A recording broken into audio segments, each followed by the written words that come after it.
Good morning. Thank you for joining us this morning for the City of Oklahoma City's Community and Neighborhood Enhancement Advisory Board meeting. Sorry for the little computer delay. It's a weakness I had in third grade math that keeps coming back. I'd like to call our meeting to order. This is October 4th, 2021. City Clerk verifies quorum? Yes. Good. Let this meeting begin. First item is approval of minutes from our last meeting, July 12th, 2021. It's been moved and seconded.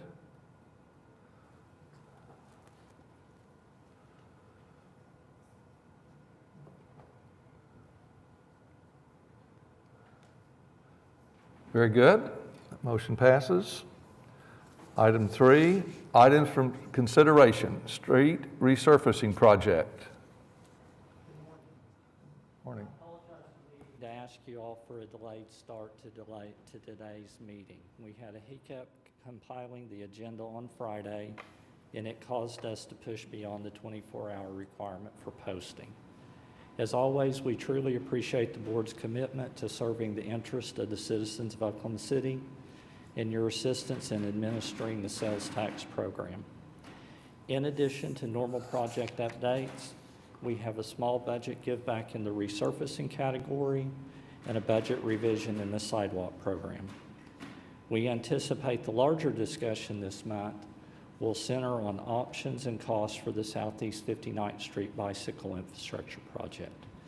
We will then summarize the day's actions in an implementation plan update, as well as present you a 2022 meeting schedule for consideration. Brock Miner and I will share presentation duties, and we also have a number of additional team members available to assist. As always, please don't hesitate to stop us at any time with comments or questions. With that, I welcome Brock to the podium to begin our project updates. Thank you. Brock Miner, Public Works. I'll start with our category allocation. As we see, the resurfacing, sidewalk, and trail allocations are fully allocated with small amount of contingency left in it. Street enhancements at 84% and bicycle infrastructure is at 65%. I do have another category allocation as we look to close projects out and to kind of look for budget givebacks.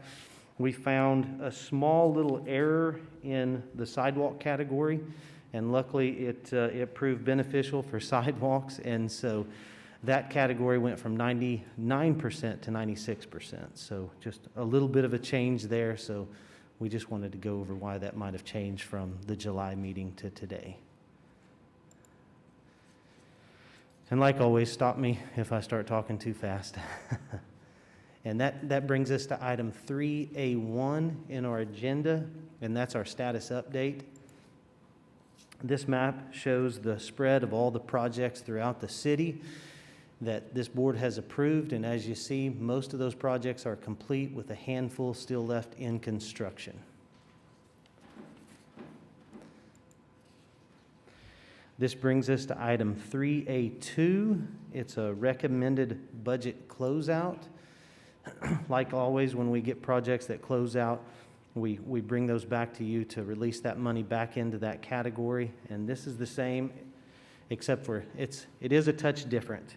These projects, like always, we look for all of our resources to get projects complete. These were projects that were high on the prioritization list, and they were approved by this board, but we look for other ways to always get these projects done, and just so happened that 3 of these projects were done by county or by our own street maintenance before we were able to get out there. And so no work orders were pulled against those. The first one on there is Sooner Road, Southeast 89th to I-240. This board approved 89th Street from Sunny Lane to Sooner Road, and so it would tie in nicely. But as you know, Sooner Road is Highway 77. So Highway 77 is Sooner Road, and so Sooner Road from I-240 north is actually the City of Oklahoma City's maintenance responsibility for that road. But everything north is Oklahoma City's, and everything south still remains in ODOT's maintenance responsibility. So therefore, we wanted to recommend to give that project back. And so here's 4 projects with no work orders and no money ever allocated, and so we recommend that we close these projects out, release that 3.25 back into the resurfacing category so that we can come back to you with some more projects at a later date. And so therefore, we're asking that you approve the budget closeout of these projects. One quick question, Brock.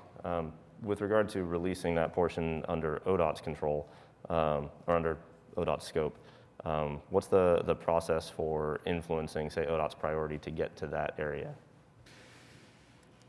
That's a good question. I know when we worked with them to verify that it was their maintenance responsibility, I don't believe that they had a future project for that area, but always we work with ODOT and those kind of highways and stuff, and we see if they can try to find funding to put that on. Okay. I am aware of ODOT's 8-year project plan that they update every 4 years. Yes. And this is not an area I've seen in that. So I'd be interested to make sure if it was a priority for our residents that it flows up to the right scope. Absolutely. We'll work with ODOT to kind of work with them and see if they can push that project up the ladder. Thanks. You're welcome.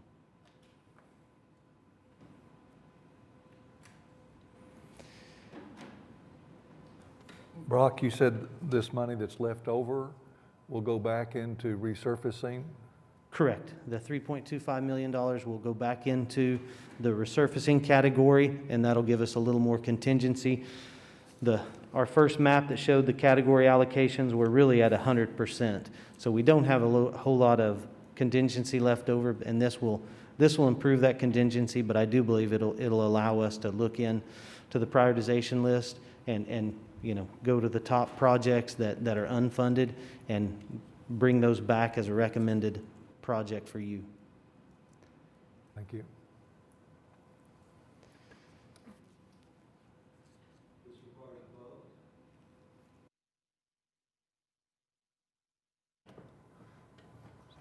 Been moved and seconded.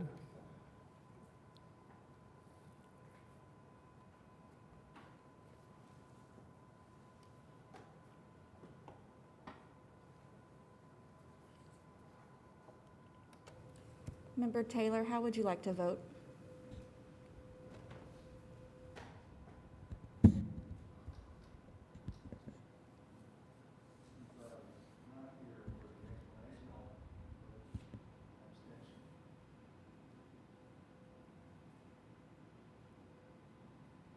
Motion passes. Thank you. Thank you. I'll turn it back over to Mr. Clark.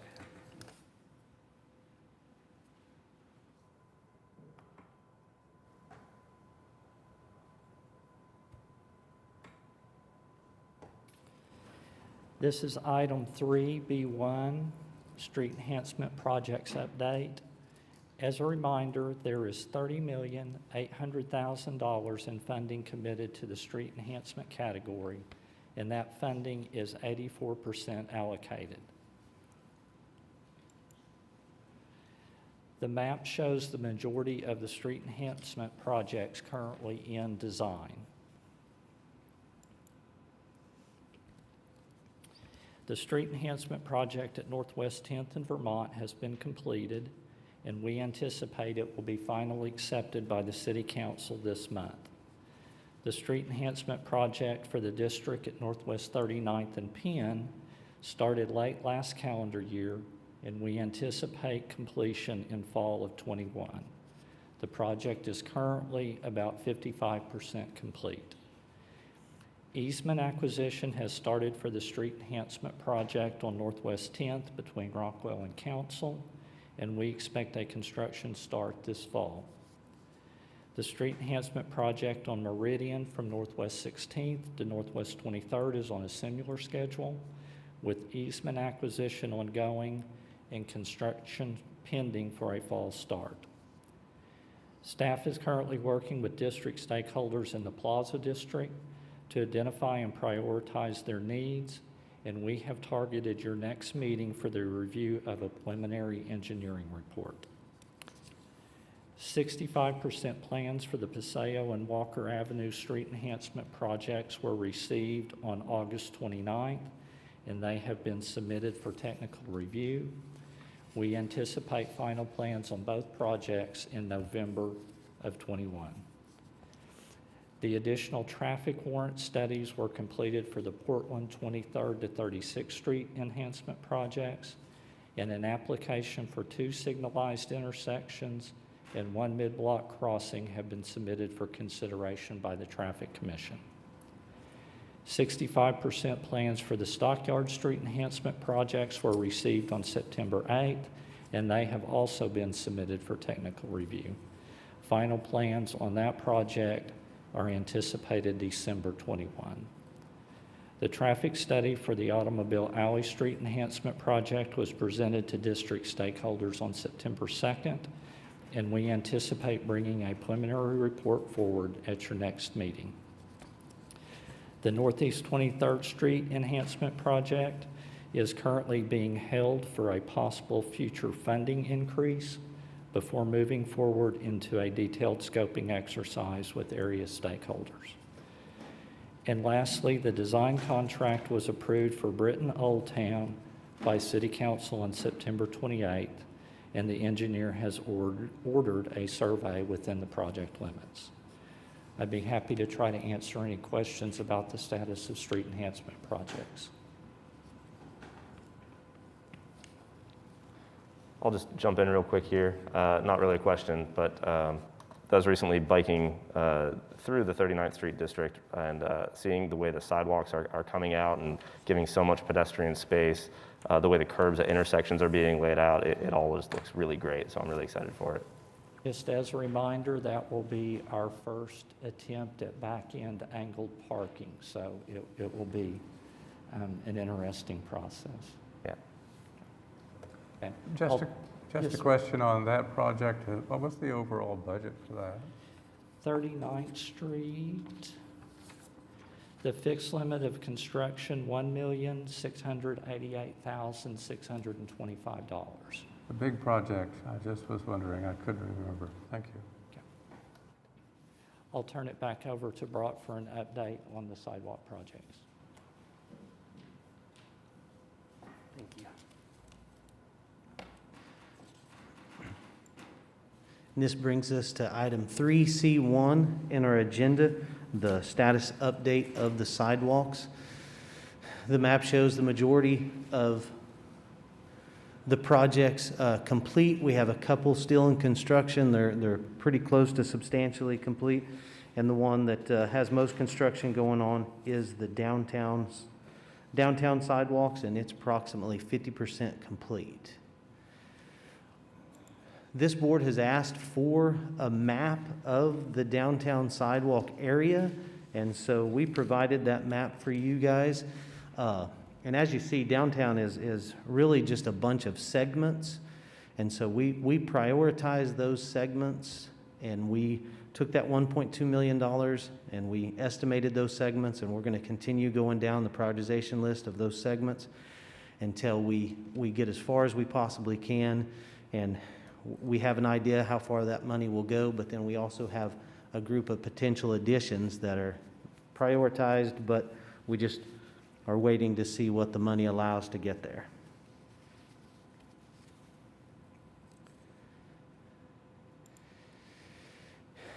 And if there's no questions, it'll bring us to item 3C2. And Brock, this- I'm sorry. No, go ahead. I have a question on that. At some point, as we move forward, we will determine that we have completed all our funds, but there's still going to be a list that has been generated of priority moving forward. Would that list be able to go to the Maps 4 subcommittee on sidewalks so that they'd have a blueprint from what we've already worked on? The list was provided by the planning department, but I would imagine so. We can probably work with them and I can answer that. Jeff Butler, Planning Director. Yes, we anticipate, in fact, we're going through an update of the Bike Walk OKC plan right now. And one of the main purposes of that is to be prepared for the MAPS 4 funding and to incorporate some things that we've learned through the past couple of years going through this process. So yeah, we do intend, kind of wherever we leave off, to carry that forward, look for additional funds, MAPS 4 and other funds as well, to just kind of pick up where we left off and keep moving forward. Thank you, Jeff. Thank you, Jeff.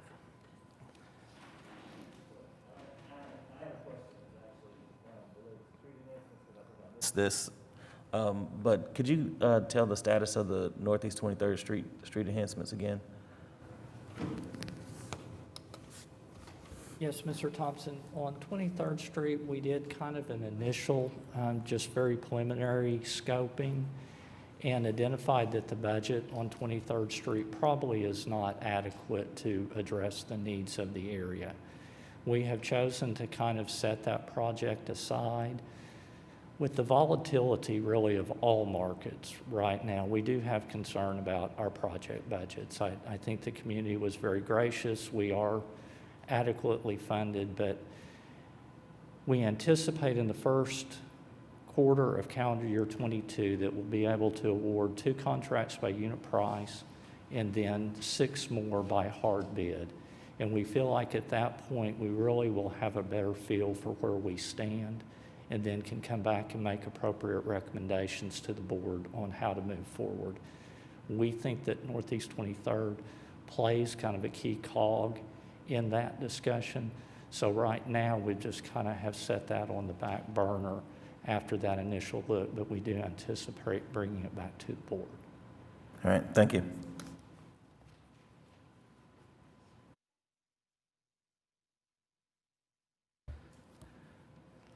Okay, if no more further questions, we'll move on to item 3C2.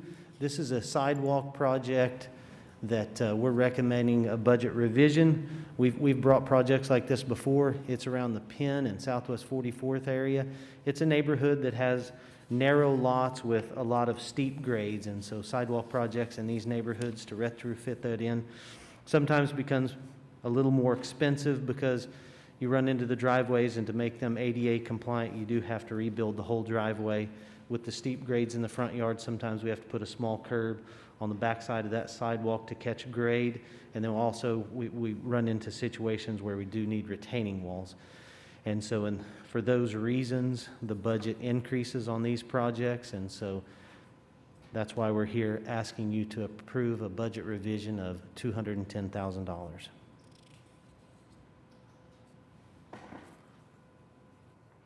Any questions?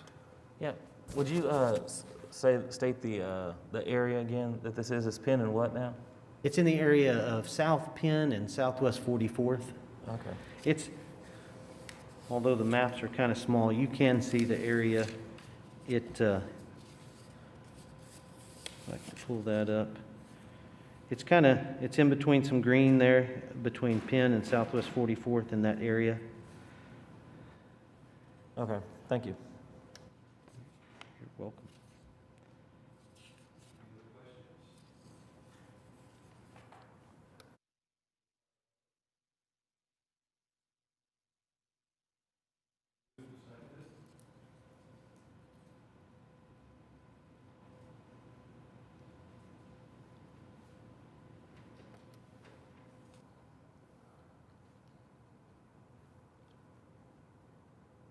Very good. Motion passes.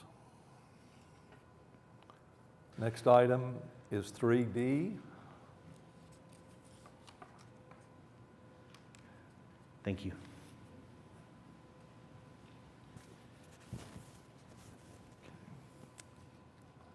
This is a status update report for bicycle infrastructure projects. I will start again with a reminder that $14,200,000 in funding is committed to the bicycle infrastructure category, and that funding is 65% allocated. 11 bicycle infrastructure projects have been recommended by the board and approved by City Council. The Chartel connection to Deep Fork Trail has been completed, and the remaining funds in that project are available for Deep Fork construction. The Villa North and Grand Independence projects serve as matches for the BRT, and both are currently in design. General Pershing is under construction. Before the presentation. Southeast 59th Street, Lottie Avenue, Spring Lake, Southwest 25th Street, Indiana Linwood, Wilshire, and Villa Central remain in design.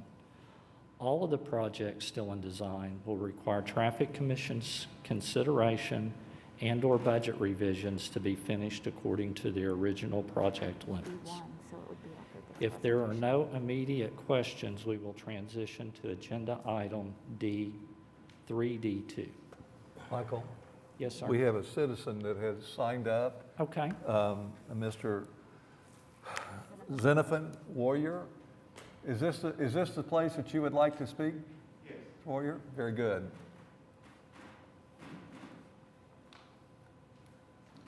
Yes, Xenophon Warrior, air address is 5712 North Lottie Avenue.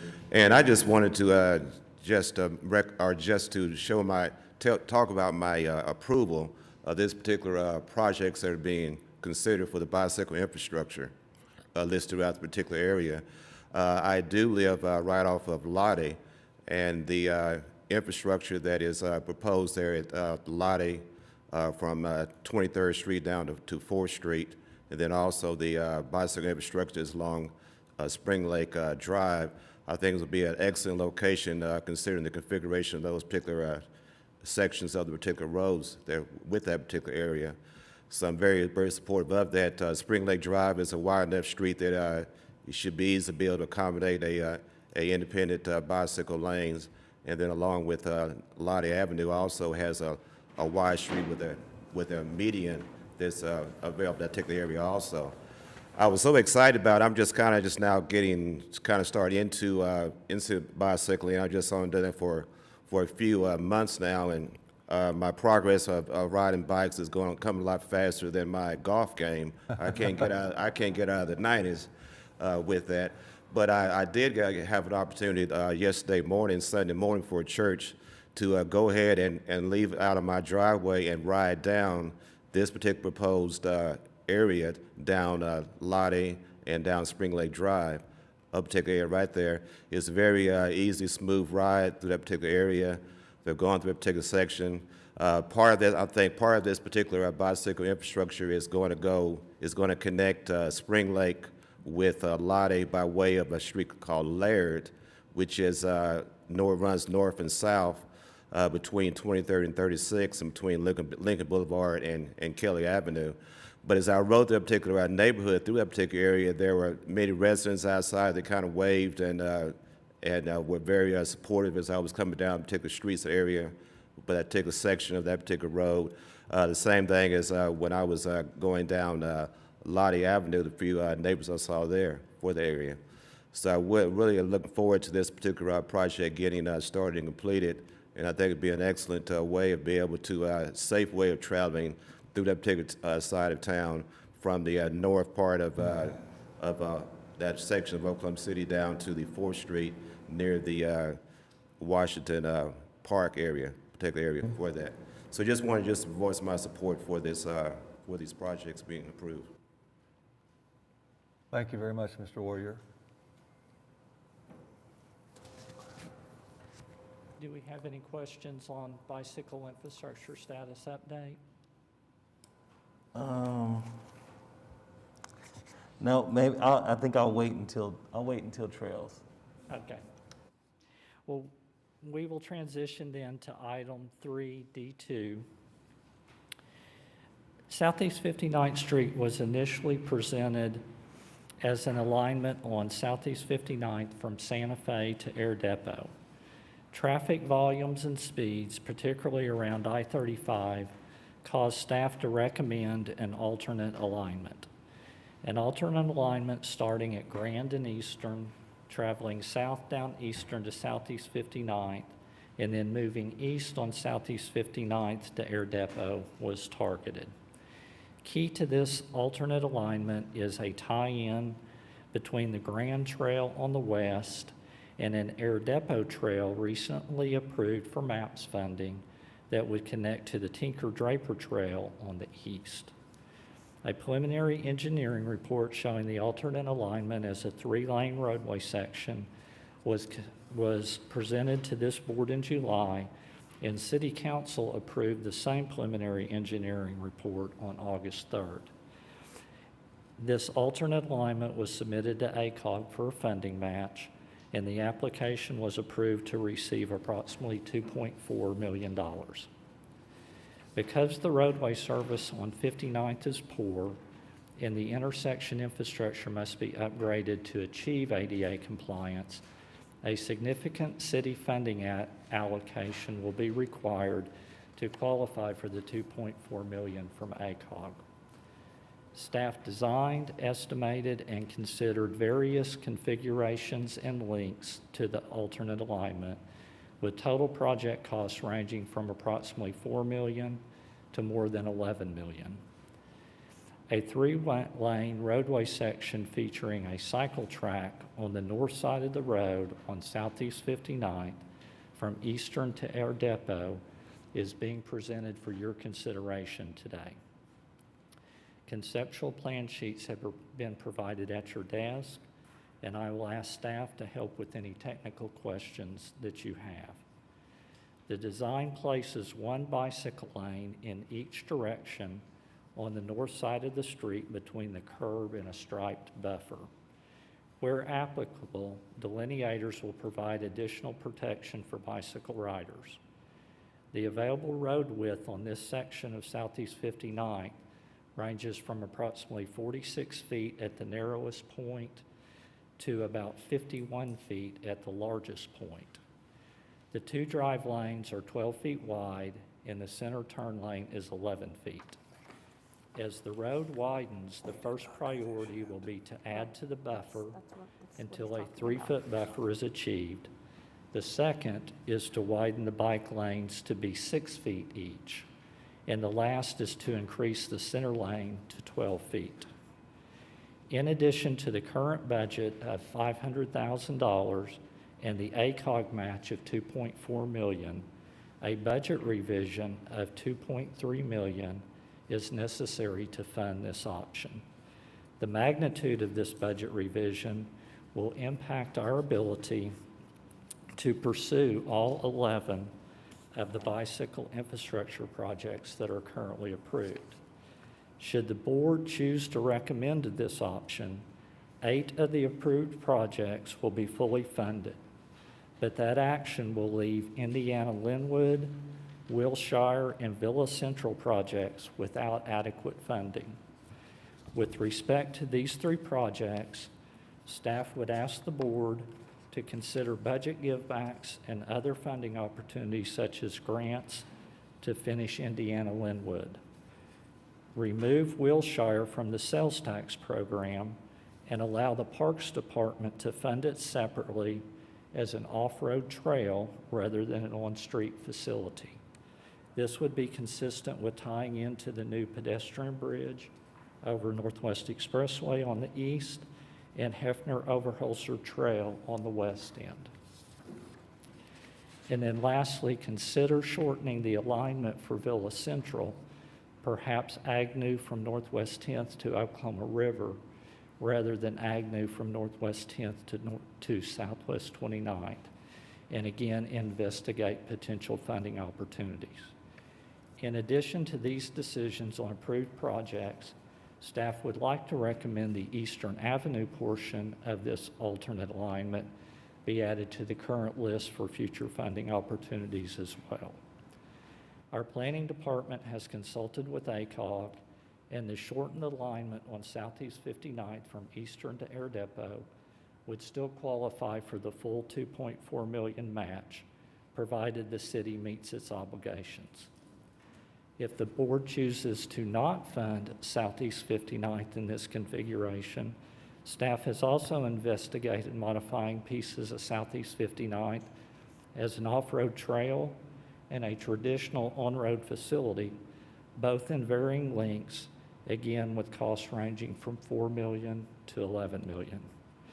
Each of these configurations and links have pros and cons that should factor into any deliberations the board might undertake. And again, we will try to address those for you. If the board identifies a desired design for Southeast 59th today, the next item on the agenda will be to approve the budget revision associated with that configuration.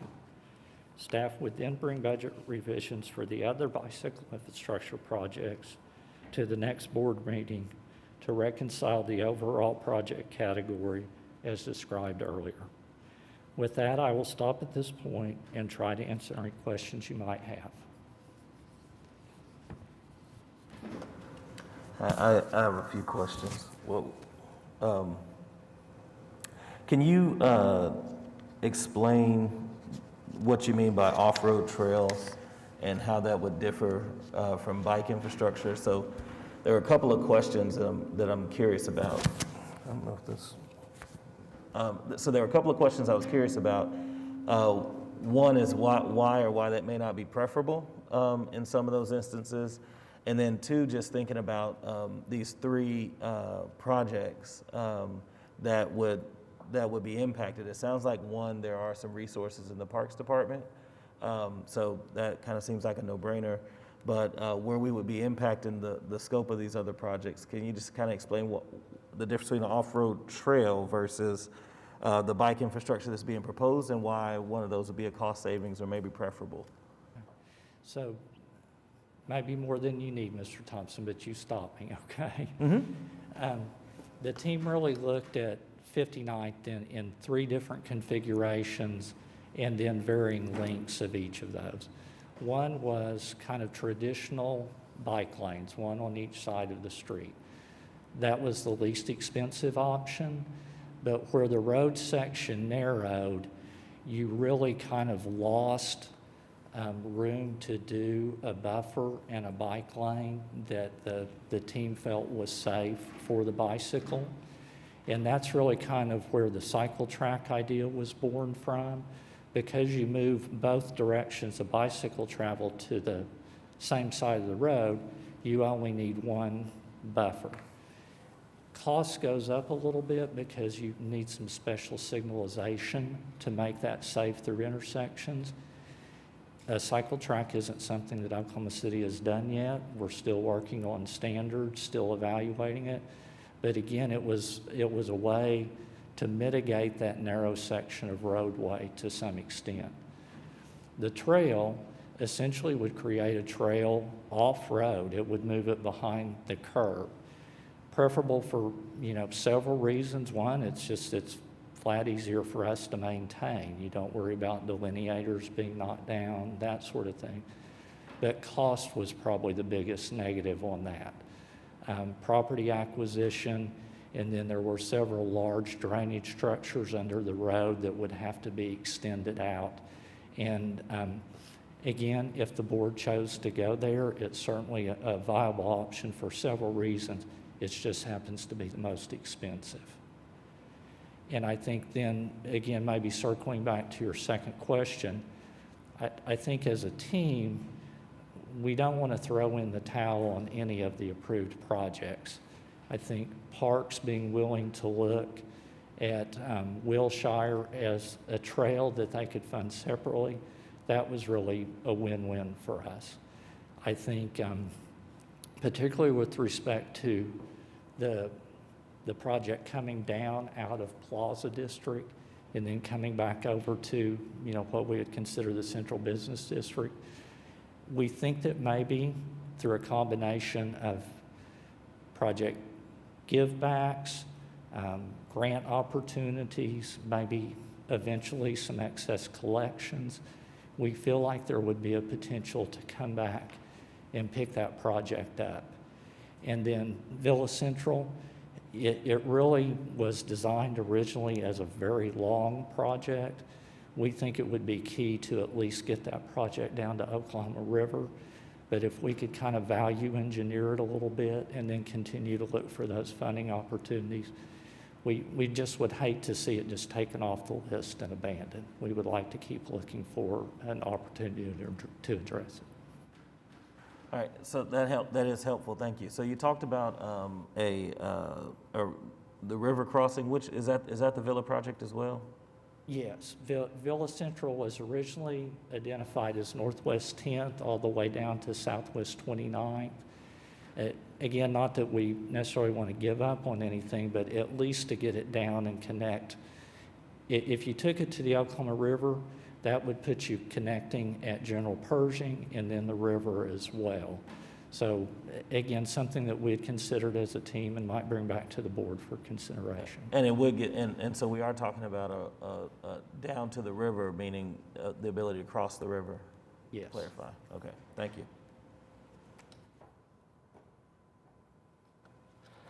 Just to slightly piggyback on that, and for my own edification, so the Villa Central north border is 10th, and then Villa North is 10th up to 63rd? Yes. Okay, thanks. With regard to 59th, I'm noticing here that we're looking at 12-foot lane widths and for the most part 12-foot medians. Currently, I believe it's 11 feet. Can you talk about why you want to go out to 12 for motor vehicle lanes? I think, Mr. Carfang, just an acknowledgement that there continues to be a number of facilities along that route that do utilize semi-truck traffic. You know, volumes are relatively low through that section, and that has been one of the things that really kind of allowed us to embrace that 3-lane section. But to establish kind of the bare minimum of the 2 12-foot drive lanes with an 11-foot center, it just seemed appropriate given kind of the industrial nature of some of that traffic. Okay, maybe I just have a tough time visualizing this.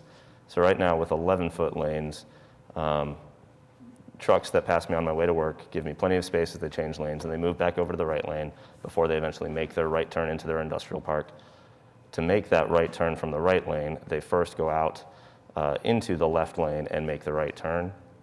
I'm not sure how changing the lanes here from 11 feet to 12 feet would allow an 18-wheeler to not have to cross into that middle lane anyway. So I'm a little bit confused on why 11 versus 12 makes a difference there. That's something that the team went back and looked at and felt was appropriate to recommend to the board. It's certainly something that could be reevaluated, but that is where we landed based on what we perceived to be the use of 59. Okay. There tends to also be a correlation between lane width and speed, where the wider your lanes are, the more the faster motorists are inclined to go. And so regardless of accommodating truck traffic, if 18-wheelers are still going to cross over into the middle lane anyway, it behooves me from a safety standpoint to keep 11-foot lane widths or even smaller to keep smaller vehicles or induce a slower, safer speed for those vehicles.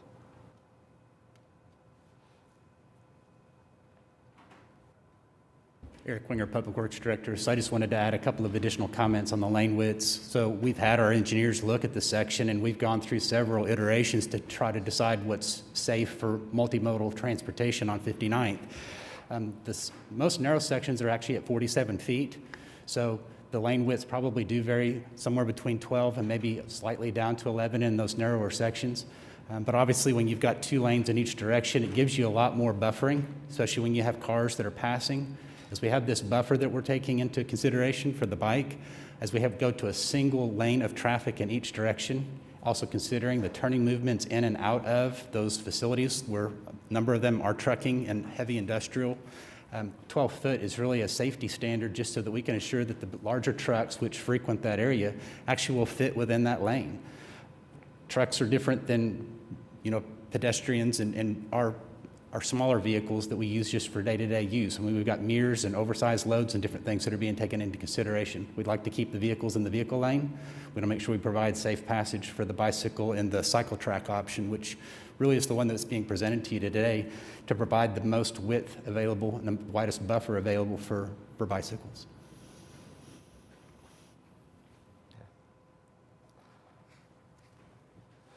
And then one other question on the 59th Street project. So all the diagrams that I see here are purely 59th from Eastern to Air Depot.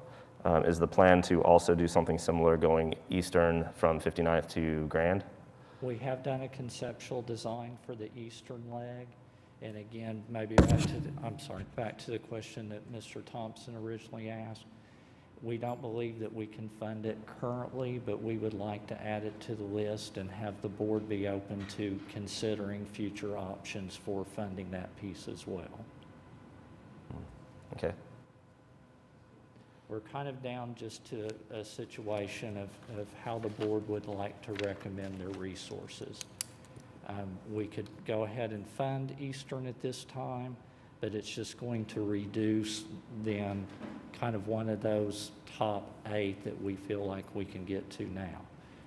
We're good with how you guys want to see us proceed, but really it's just trying to balance resources.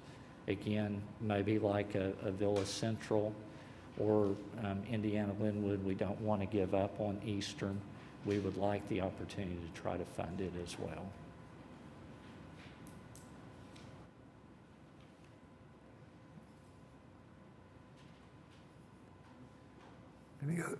Any other questions for Michael? Referenced ACOG's dollars. Yes, sir. What was that amount again? 2.4 million. For ACOG's Yes, sir. match? Yes, sir. And that's just for 59th? Yes, sir. We met again even after the application was approved and confirmed that if we did not do the eastern section, if we just did 59th from Eastern over to Air Depot, that we would still qualify for that 2.4 million. Thanks for bringing that up. That jogged my memory about another concern I had. So if we're going with the cycle track option, the way I see it pictured here is there would only be limited sidewalk enhancements where it connects to bus stops and nowhere else. Is that accurate? Yes, sir. Okay. Certainly I do in my current commute see a whole lot of people walking along the grass on both north and south side of 59th, so much so that the satellite pictures here show the desire lines. So it concerns me slightly that we won't be able to provide them adequate walking facilities at the same time. That goes back to one of the huge cons of the trail option, would be able to address some of that pedestrian activity as well.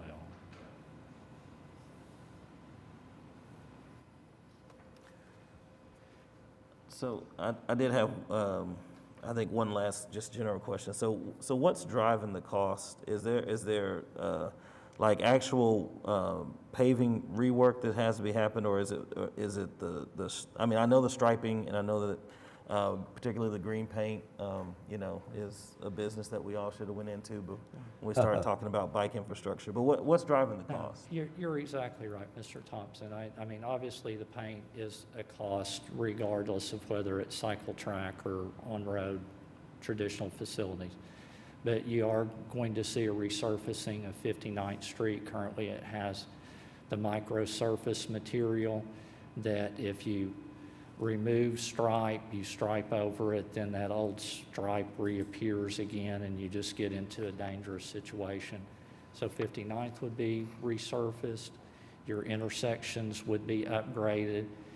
Again, through the ACOG grant, it really gives you the opportunity to kind of build a complete street. Mm-hmm. I think back to Mr. Carfang's comment and observation, probably in those configurations, the only thing you're missing out on is the sidewalk.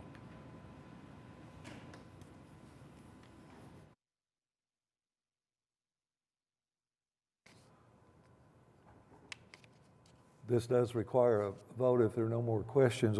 This is what we're voting on is D2, to recommend the design option that's been discussed.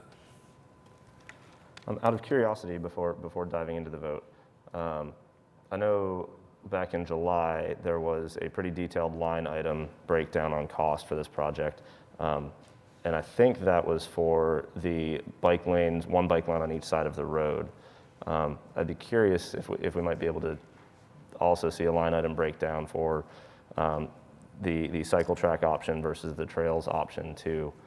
Certainly the complete street aspect really speaks to me based on the community I see walking in that area too.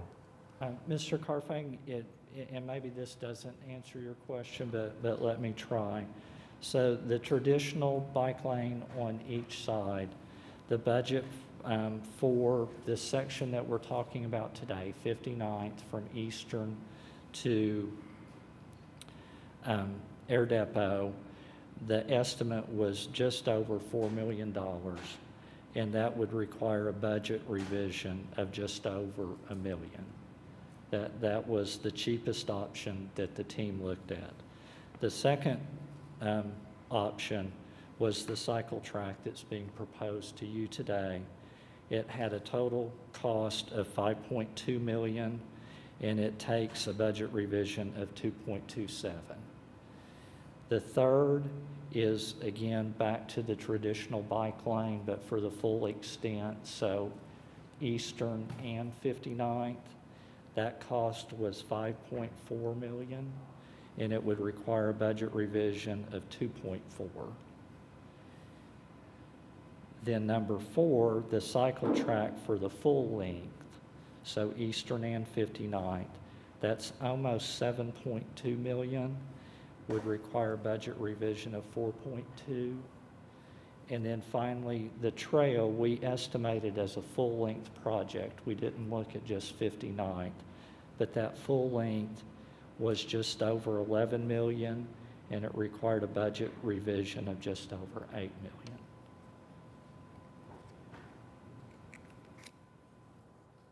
Thank you for those numbers. I appreciate that. This action motion has been recommended, has been moved by Jeff Groves and seconded by Michael Taylor.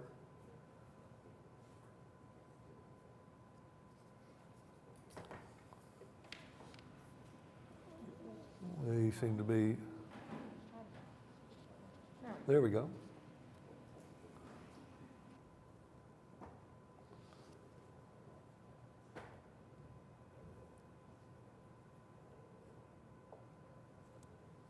This motion passes. Again, this was our vote on 3D2, which brings us now to 3D3, which I think we jumped ahead, and that was the 3D3, which was the, okay. Okay, I apologize. So the action on 3D3 would be a budget revision that would accompany that configuration, and it would be a budget revision of $2,272,111. this is a separate vote. Yeah, the number 2 actually asks you to consider the design option that then kind of informs the cost of item 3. Mr. McKnight is the way that we wrote it, to give you flexibility on what you wanted to see. So this requires a vote to recommend the budget revision with an increase of 2.272. Yes, sir. Okay. It has been moved and seconded. Please cast your vote.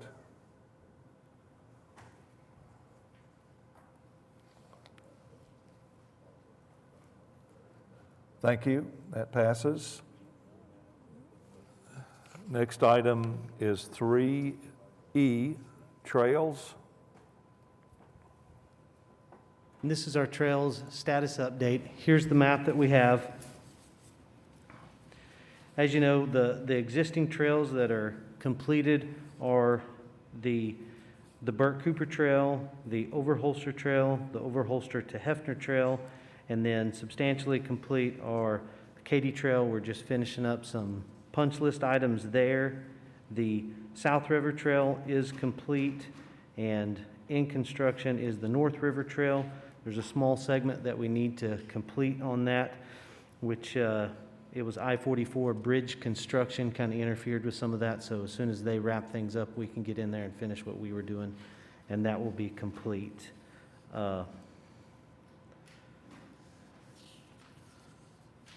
That kind of covers the existing trails, the new trails, the Lake Hefner Trail. Last time reported that it would have to go to the Oklahoma Water Resource Board.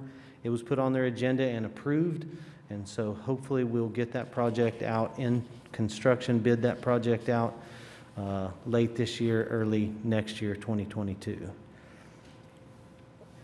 Another Brock, update. Brock, I'm sorry, excuse me. Go What right you're ahead. talking about on that is the dam area, the north area of the trails around Lake Hefner. Correct, yeah. So it'll tie in there at Britton Road, and it'll go on the backside, lower side of the dam and tie back into Hefner Road.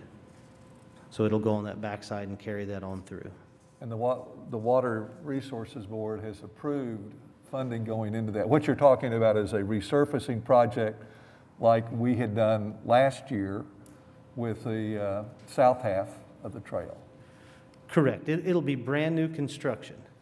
And so, yes, that's what it is. Because it's behind the dam, the Oklahoma Water Resource Board, it has to go before them, and they look at the plans, and they approved everything. So it kind of gives us an opportunity to move forward and get those plans out for bid and get that into construction. So it'll be a brand-new trail. Looking at 2022. Correct, yes.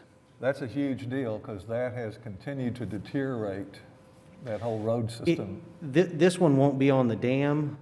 It won't be a part of the dam road. It'll be back on the low side of the dam, kind of right behind those neighborhoods, starting there where Burt Cooper ends there at Britton Road, and it'll continue on the low side of the dam. Oh, this is a whole new trail? This is a brand-new trail. Okay, this is not the resurfacing of the dam? No, it's not. My fault. Okay. But it'll provide access just the same, and so it'll tie in and everything. It'll be a really, really good project. Does this have a name? We always call it the Hefner Trail, but I'm sure maybe we can work to get that like the Hefner North Trail, but we'll work with the Parks Department and see what they would like to name that. All right. Has there been any work with the Water Resources Board on resurfacing the road that's in existence, the dam? That's a part of that? utility, that's a road that's owned by utilities. I do think that they're planning on doing a little bit of maintenance, but I don't know what the future plans for that road is. The segment you're talking about is going to be on the west side of the lake itself, running from Britton Road north to Hefner Road. Correct, yes. Thank you. You're welcome. Another new project that y'all ask about is Deep Fork. And so that project, there's 5 different phases. Phase 5 is 100% complete in design, and ODOT will bid that out, and they plan to bid that out the early part of next year, 2022. Phases 1, 2, 3, and 4 are about 95% done with design, and they hope to bid phases 1, 2, and 4 out early spring next year. Phase 3 is on hold because of the construction on I-35, so that one will probably release for construction at a later date.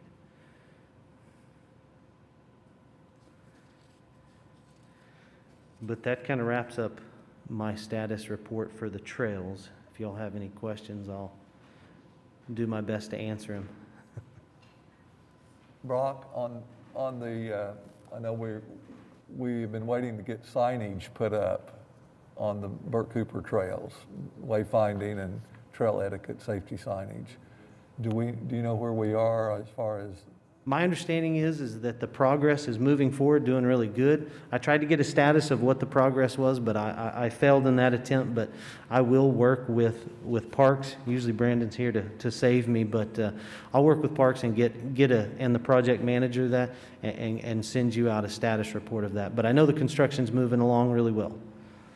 I'm not 100% what the percentage of completion is, but my understanding was initially bid, the project is, early 2020, February, March is kind of that end deadline of next year. So I think they're moving ahead with everything, but I'll check the status of that and get back with you. Very good. Hopefully that won't be too far. That's been out there for a while. And the hope is that will be the first trail system that would see the signage, and then it would progress to all our multi-use trails after that. Absolutely. Thank you.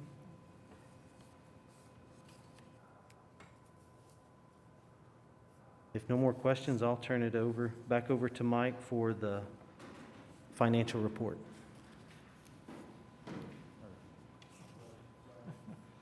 Oh,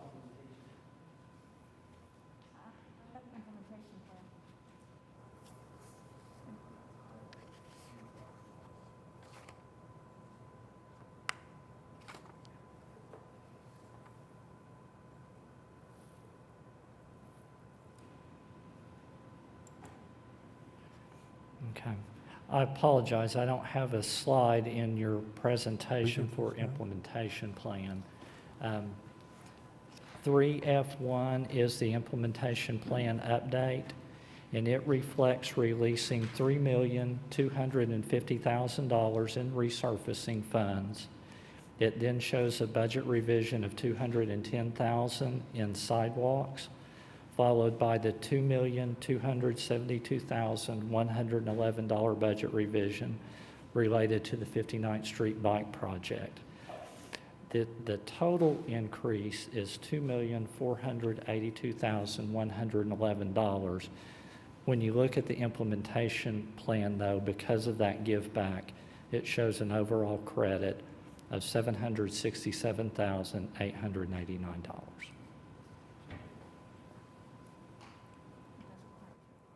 Okay. Any questions? I do have one question, and it will probably be something that we can sort of speak to a little more in the future, given the actions that we're taking today. But like thinking about Southeast 59th Street and the amount of, I guess, and the amount of resurfacing actually that's taking place to get that bicycle infrastructure in there, it makes me wonder that. So we just talked about, I think, like $3 million or more or less of givebacks on the resurfacing budget. And it seems like while we'll make a lot of strides with the ACOG, additional dollars or matching dollars and the significant dollars that we put in here, we'll still have a street that has good bike infrastructure integrated into the street, but no sidewalks, where you can clearly see that there is a lot of sort of pedestrian traffic. So I wonder if there aren't opportunities when we start talking about how we can maybe complete some of these efforts like 59th Street to think about these kind of givebacks in relation to that. So it's more a rhetorical question maybe, or a pondering than it is something that would require a response, but just something that I'm thinking about. Well, I do think it's something that our team feels like they've heard the board say in the past, Mr. Thompson. So when we do look at, say, a bike facility or even a resurfacing, we always look for the opportunity to combine existing resources. So whether it's a resurfacing that is part of Bike Walk and we can stripe it to end up with a bike facility, whether it's a resurfacing that, gives us the opportunity to kind of parallel that with a bike facility. It's really been a blessing for us kind of having the board support in that, but that is a process that we go through as a team. Yeah, I think, and I appreciate that, because I do think, we've made strides in sort of how you guys are thinking through these opportunities, and I know it's super complex.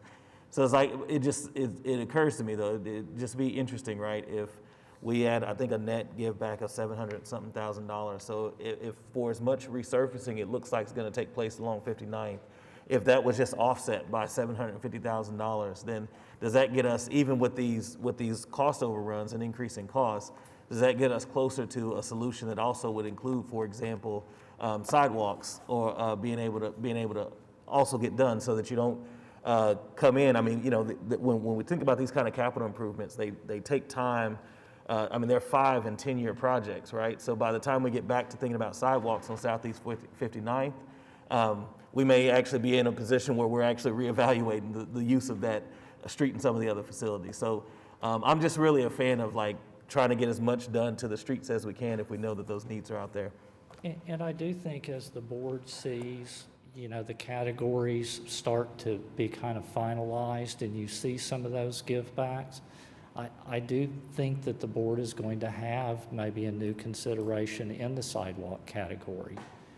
You know, we will bring you a recommendation, but certainly if you wanted to kind of swing back around and consider 59th, that would be your prerogative. But we're kind of in it as a team with you and really do care about y'all's direction. Yeah, appreciate that. I think to help answer a little bit more of the question as well, when we look at Bike Walk OKC, it does have prioritized lists for sidewalk, trail, and bike. And so when we bring new recommendations to you, we'll be working very closely with the planning department. Jeff Butler and I will, and as he mentioned earlier, there's a Bike Walk OKC update that's underway. But we'll have to look and see where 59th Street falls on the sidewalk prioritization, with other sidewalks in Oklahoma City also being desired. We'll continue to use all the sidewalk monies that are inside of Better Streets for sidewalks. We also have the 2017 bond issue that's using the same bike walk plan, and now you have MAPS 4 that will be launching out.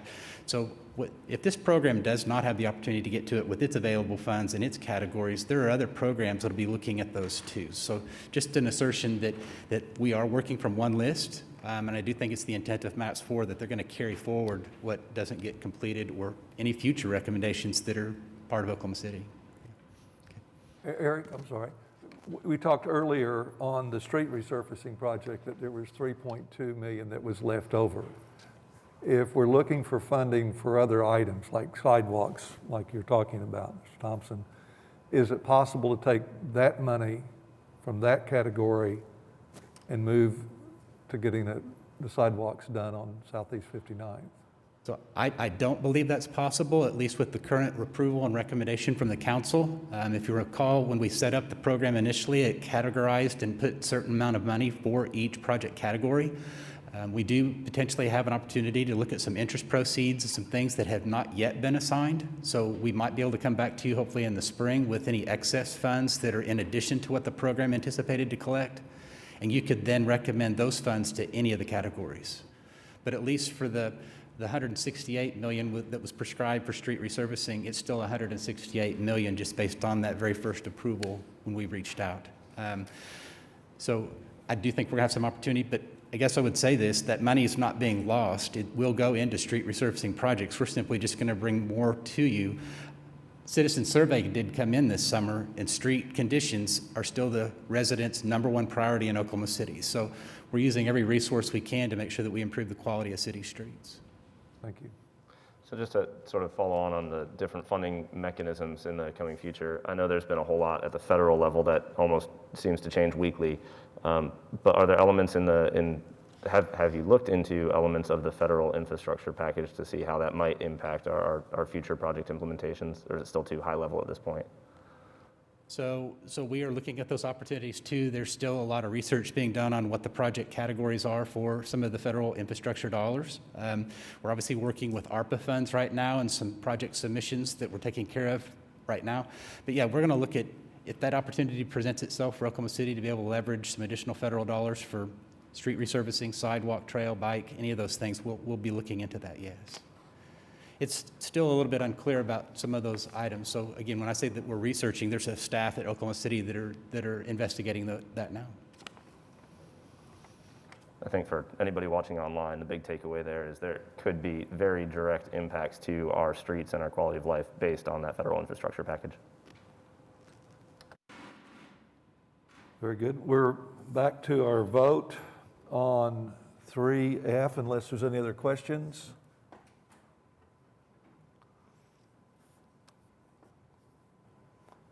It's been moved by Jeff Groves and seconded by Steve Dixon. Please cast your vote.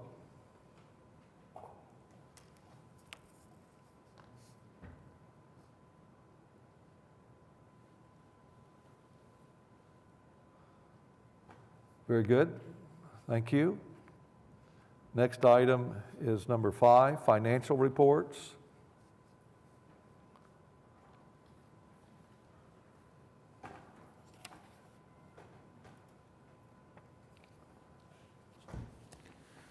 Good morning, board members. Ian Hutchison with the city's Office of Management and Budget, and I'll present the financial report as of August 31st. So at the top, you can see total revenues. Those increased $35,000 for the month of August, being collected in additional sales tax. So that is the change up top. And then for expenditures, current allocations stayed the same as they have for a while now at $254 million. The total amount encumbered decreased by about $700,000 over the month, with most of that being then moved into expenditures. And expenditures increased $1.9 million for the month. And most of that $1.9 million came from street resurfacing, which expended an additional $1.5 million. And then smaller amounts coming from mainly sidewalks and trails categories for expenditures. And so those stand at just shy of $150 million as of August 31st. And that is the financial summary. I'm happy to answer any questions you might have about it.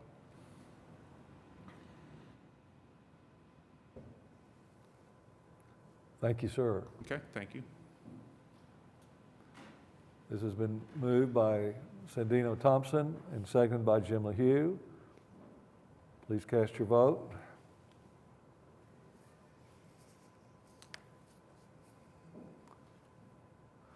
Thank you. It passes. 5, other business, adoption of the 2022 meeting schedule.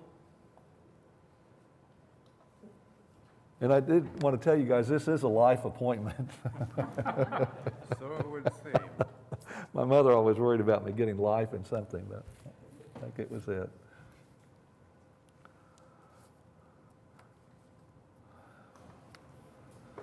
This has been moved and seconded. Please pass your vote.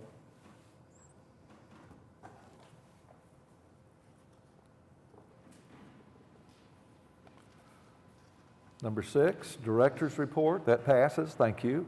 Next, number 6, Director's Report.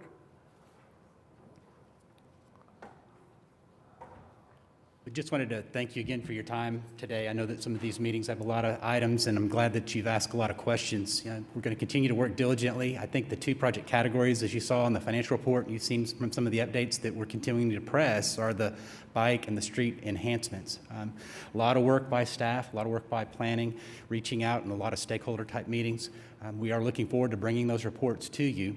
So as you look at that 2022, we have put in forth, with your approval, the proposed schedule. We will not have meetings when we don't need to take action on certain items, but at least we can reserve those on your calendar so that when we do have items, whether it's a report or a presentation or something that we need to get to you, we can do that.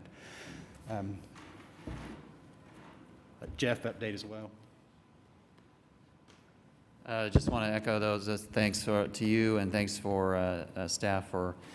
We've had a lot of tricky projects, a lot of complicated projects that we've been working on over the past few months, and I think that's just kind of what it is right now with kind of finishing up and trying to kind of cobble together funding sources and all of that. So appreciate Public Works, their efforts, especially as planning is down a staff member, and we look forward to kind of bringing forward more detail to you, and as we kind of, I don't want to say wrap up, but to get closer to the finish line anyway on this program, and look forward to seeing a lot of exciting projects come to fruition. Thanks.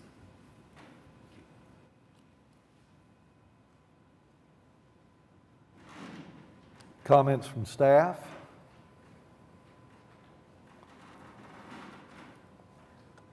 Comments from citizens?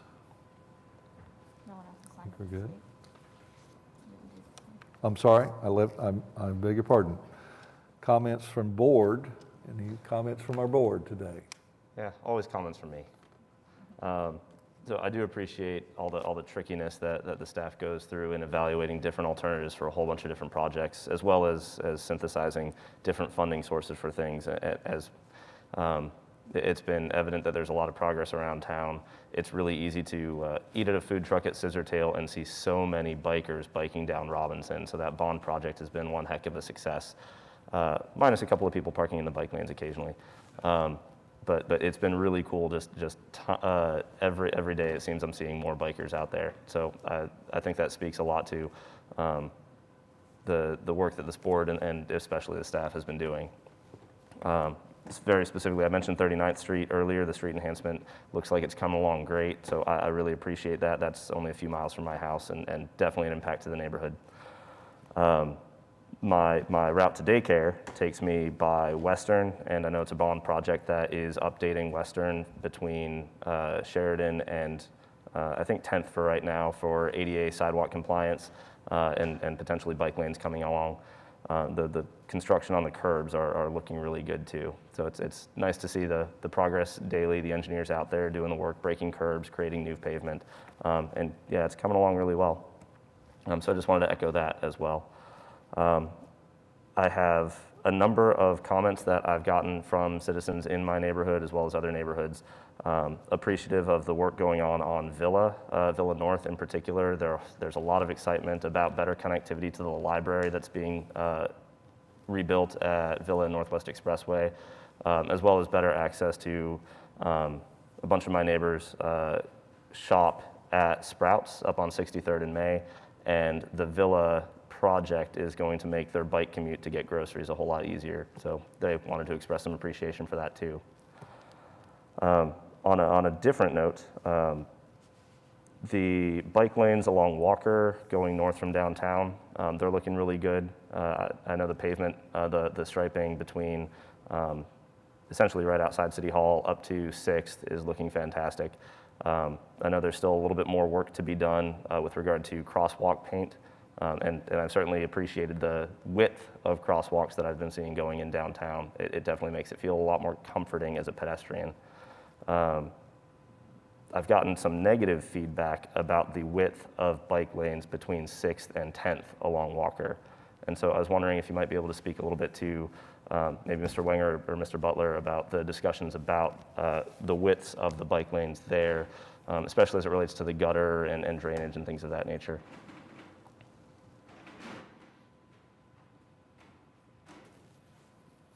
Yeah, the width of lanes is always, again, to use the word tricky. And as you say, in that particular section, the gutter pan and some of the drainage, the inlets there can give the perception of the bike lane being kind of narrower than it actually is, and as well as the stripe itself.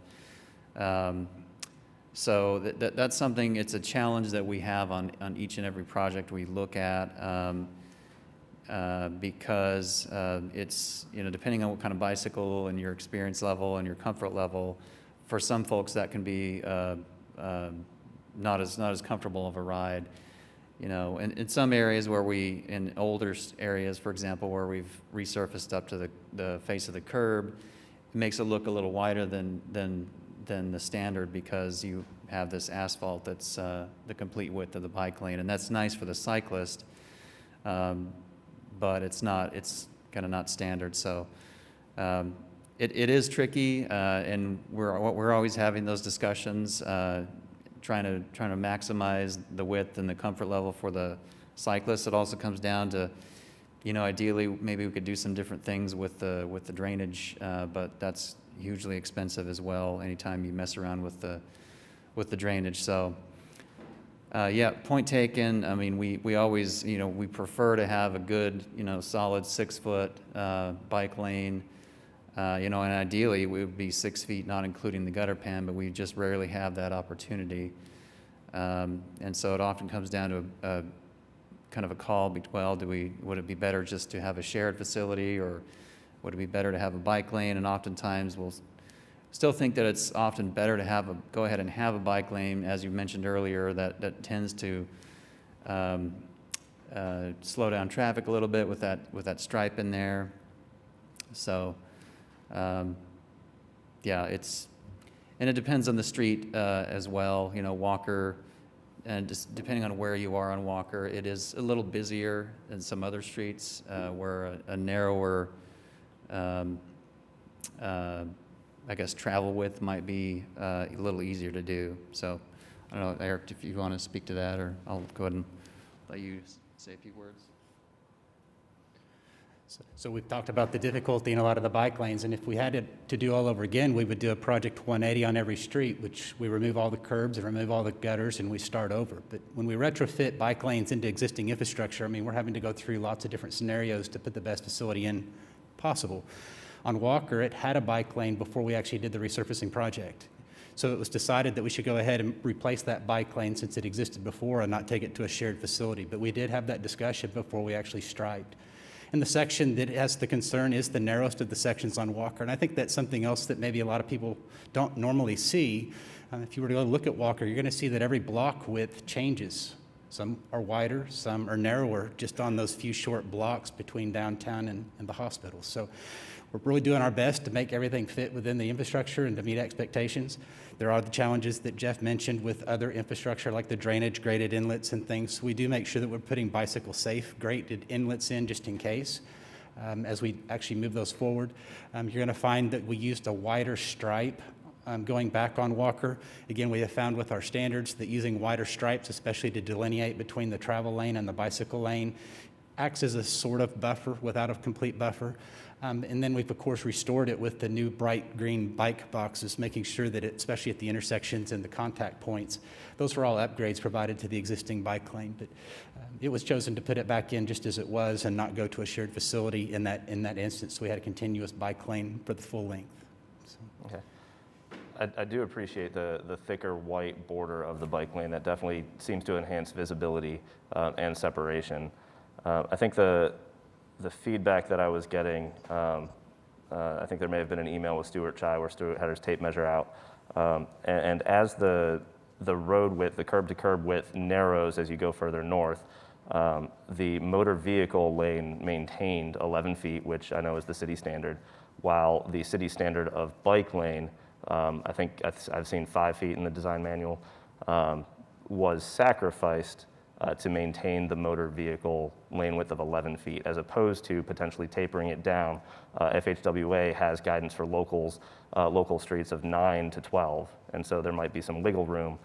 So given the variation in federal guidance and the focus on sticking with a fixed width 11-foot motor vehicle lane, it has the optics of where the city's values are.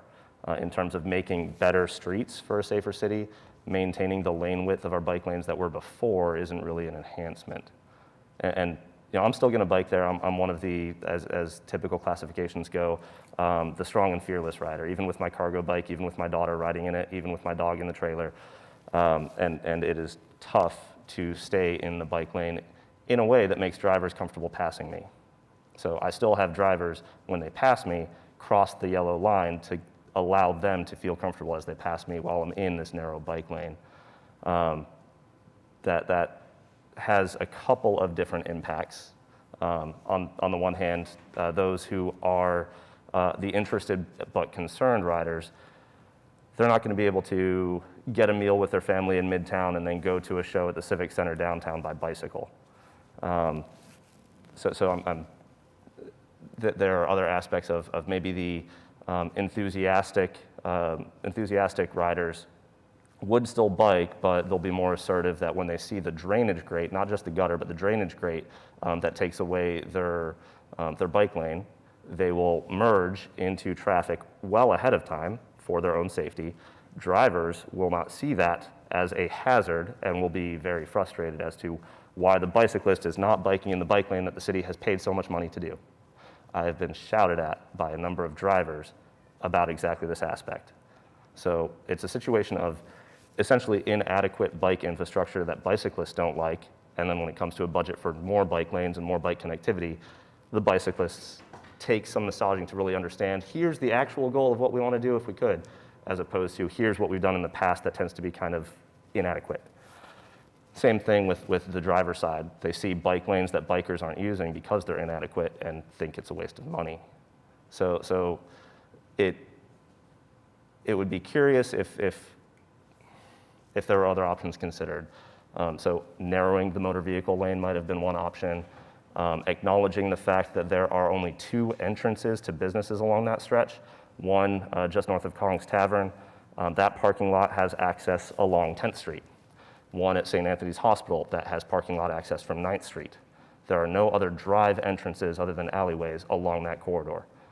So why do drivers need it? Drivers could use Hudson, drivers could use Dewey.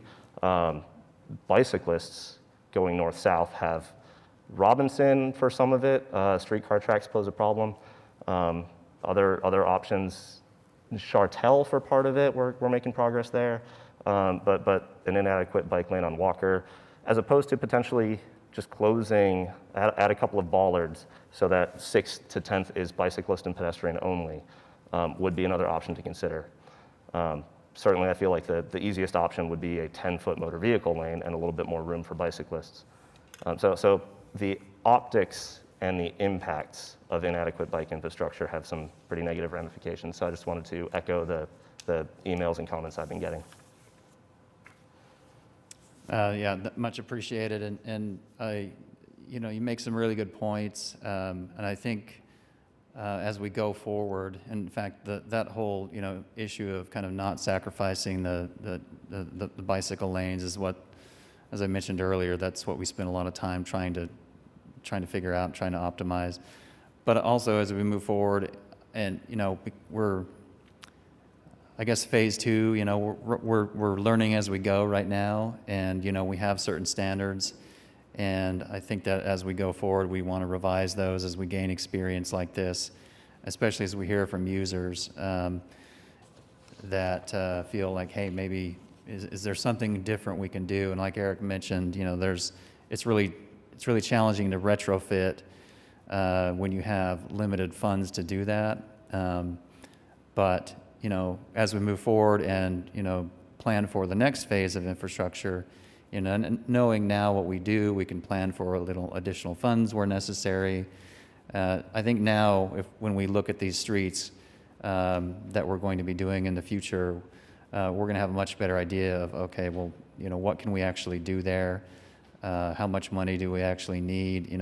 Are we going to end up with a viable bike facility with the funds we have or not? And just kind of all those things to weigh in as we move forward. But no, very, very valid points, and that's a key issue, as we've talked about a lot internally. That's a game of inches, where that line goes, how wide the buffer is, the speeds, the drainage inlets, the lip between the asphalt and the concrete, and it's all very detailed. And but you're right. At the end of the day, the bottom line is: do cyclists want to be there? Do they feel comfortable?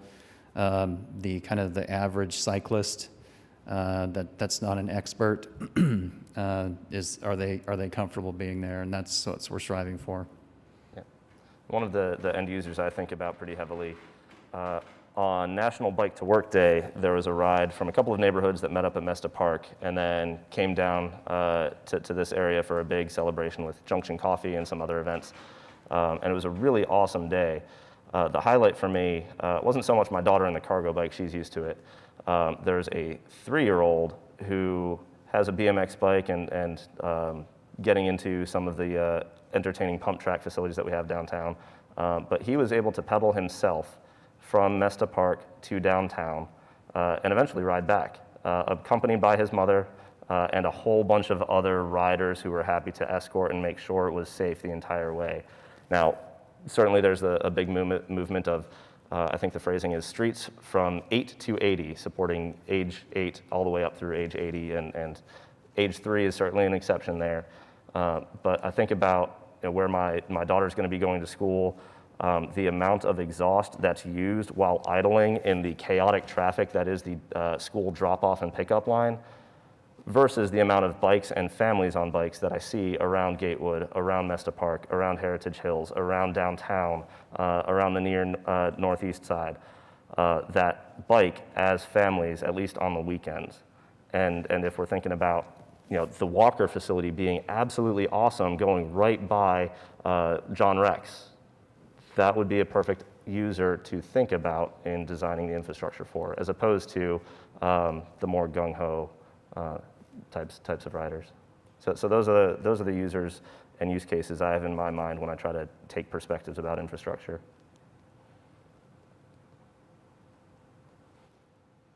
Thank you, Anthony.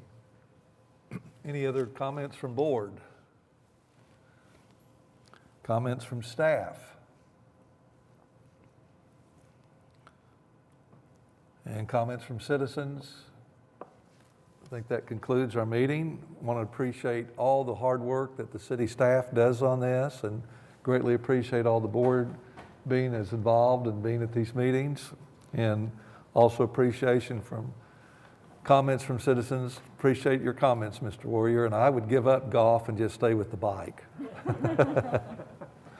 Thank you, guys. Everybody stay safe.